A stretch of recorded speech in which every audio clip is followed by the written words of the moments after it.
So first we will remove the front lock that actually snaps over the inside of the connector and helps to hold the pins in.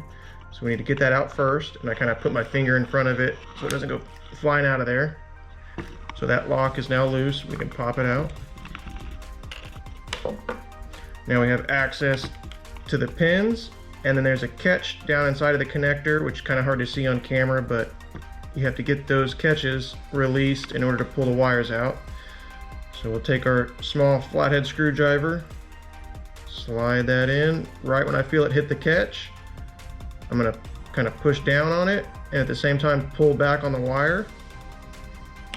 Sometimes it kind of takes a second here. There we go.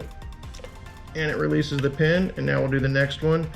And you just got to kind of time it right. You don't want to pull on the pin before you've got the catch release. So let's slide in. I feel myself hit the catch. Kind of pull it down.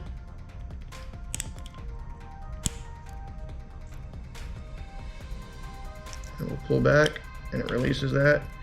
And the catches are actually kind of far down in there, probably a little hard to see.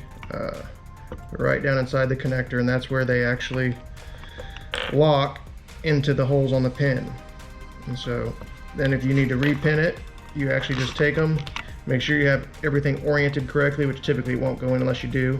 There's actually some little guides here that on the inside, they go right into position. So we will slide that in, and you'll usually hear it lock.